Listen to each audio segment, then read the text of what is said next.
മുളപ്പിച്ച പയറിൻ്റെ ഗുണങ്ങൾ നമുക്ക് നന്നായിട്ട് അറിയാം അല്ലേ.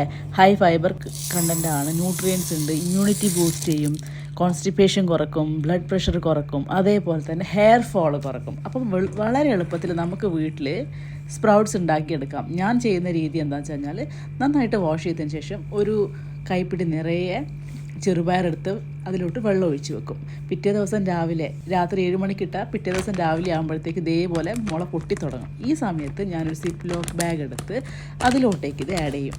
എന്നിട്ട് നന്നായിട്ട് ഹോൾസ്, ഒരു പിന്ന് വെച്ച് നന്നായിട്ട് ഹോൾസ് ഇട്ട് കൊടുക്കും. എന്തിനാണെന്ന് വെച്ച് കഴിഞ്ഞാൽ എയർ സർക്കുലേഷൻ വേണം. അല്ലെങ്കിൽ ഒരു ഫൗൾ സ്മെല്ല് വരും. നമ്മൾ വെള്ളത്തിൽ തന്നെ ഇങ്ങനെ ഇട്ട് കഴിഞ്ഞാൽ അത് ബാക്ടീരിയൽ ഇൻഫെക്ഷൻ ഉണ്ടാക്കാനും ചാൻസ് ഉണ്ട്. ഒരു ബാഡ് സ്മെല്ല് വരും, അത് നമുക്ക് യൂസ് ചെയ്യാൻ പറ്റില്ല. ഇങ്ങനെയാകുമ്പോൾ കുറച്ചുകൂടെ ഹൈജീനിക് ആയിട്ട് എനിക്ക് തോന്നിയിട്ടുണ്ട്.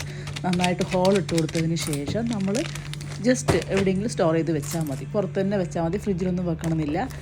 രാത്രി ആകുമ്പോഴത്തേക്ക് ഇതുപോലെ മുള പൊട്ടി വന്ന് നല്ല സുന്ദരികളായിട്ട് ഇരിക്കുന്നുണ്ടാവും. അപ്പം അത് നമ്മൾ എല്ലാ ദിവസവും രാവിലെ വെറും വയറ്റിൽ നമ്മൾ രാവിലത്തെ ബ്രേക്ക്ഫാസ്റ്റിൻ്റെ കൂടെ റോ ആയിട്ട് കഴിക്കുവാണെങ്കിൽ അത്രയും ന്യൂട്രിയൻസും ആൻറ്റി ഓക്സിഡൻസും നമ്മുടെ ബോഡിക്ക് കിട്ടും. നമ്മുടെ ഇമ്മ്യൂണിറ്റി കൂട്ടാൻ അത് വളരെ ഹെൽപ്ഫുള്ളാണ്.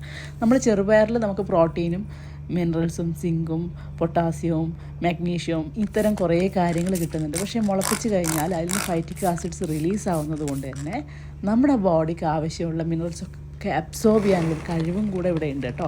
അപ്പോൾ നിങ്ങൾ മറക്കാതെ സ്പ്രൗട്ട്സ് നിങ്ങൾ ഉൾപ്പെടുത്തുക. എല്ലാ കാര്യങ്ങളും നമുക്ക് സ്പ്രൗട്ട് ചെയ്യാം, എല്ലാ ധാന്യങ്ങളും. അപ്പോൾ ട്രൈ ചെയ്യുക. പുറത്ത് വെച്ചാലും വെള്ളം സ്പ്രേ ചെയ്ത് കൊടുത്താൽ മതി. പക്ഷേ ഹൈജീൻ്റെ കാര്യം നിങ്ങൾ ശ്രദ്ധിക്കണം, ഹോൾ സ്മെൽ ഉണ്ടാവരുത്.